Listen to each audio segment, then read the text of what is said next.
जय जगन्नाथ नमस्कार प्रिय दर्शक बंधु मु ज्योतिषाचार्य प्रमोद कुमार पंडा आपको स्वागत करुच्ची आपणकर प्रिय चैनल रंग बिरंग चैनल को। प्रिय दर्शक बंधु जो व्यक्ति मान चैनल को देखुं सब्सक्राइब करना सब्सक्राइब करूँ लाइक करूँ अधिक अधिक अनेक जन हित सेयार करूँ। एवं आसतु जाना मासिक राशिफल 1 जनवरी 2025 ठारू 31 जनवरी 2025 2025 मसीहार जनवरी मासटी जो व्यक्ति जन्म जातक राशि होची धनु राशि, जो व्यक्ति जन्म जातक लग्न होची धनु लग्न, अन्यथा जो व्यक्ति नाम राशि होची धनु राशि। एपिसोड देखा अत्यंत आवश्यकता अछि। ताहले प्रिय दर्शक बंधु आज आम चर्चा करबा मासिक राशिफल जनवरी मास।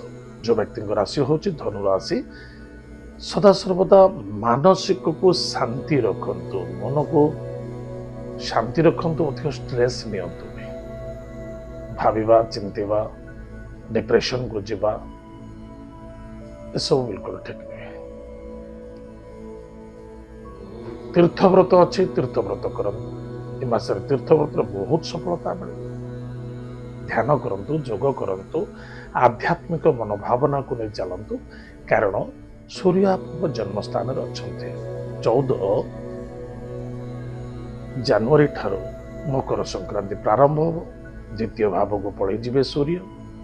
ताहले निश्चित रूप से मासरे किसी धन प्राप्ति अच्छी, तीर्थव्रत खर्च देखादेव, तीर्थव्रत भ्रमण योग अच्छी, गृह कार्य सफलता देखादेव, मनर कामना निश्चित रूप से पूर्ति देखादेव, उच्च कोटीर लोक सहित सुसंपर्कता रखब, साधु सन्थ सन्यासी एमान सहित बिल्कुल संपर्क बढ़ो एवं एमान द्वारा किसी ब्लेसिंग मिल एवं उच्च कोटीर व्यक्ति द्वारा आपंकर किसी फायदा हम।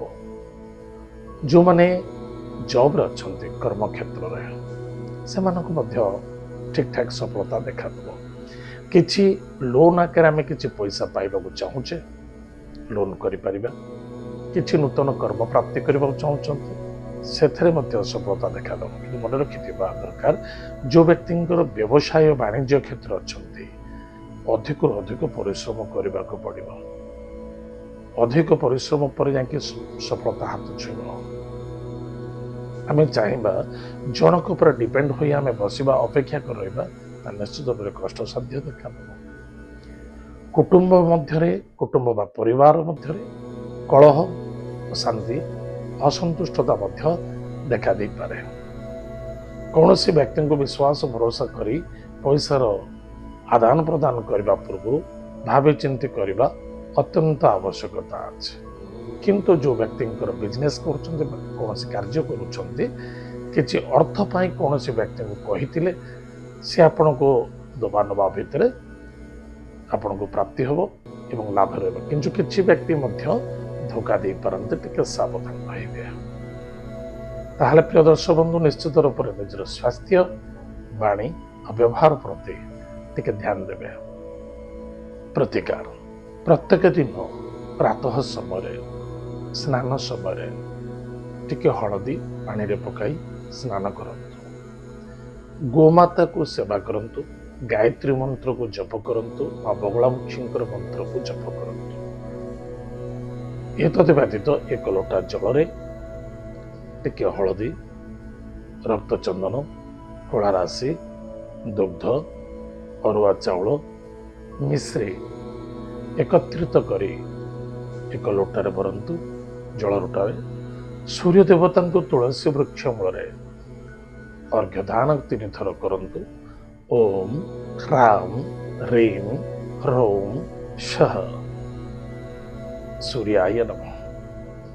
भगवान सूर्य नारायण को चिंतन करी आपण दान करंतु, निश्चित रूप से आपणकर मंगल हम, सफलता देखा ताहले प्रिय दर्शक बंधु एत थिला धनु राशि व्यक्ति मानक मासिक राशिफल। आज तो समय जाइए कार्यक्रम आम ये रखुचु, पुणी देखा आगे मध्य। जय जगन्नाथ नमस्कार।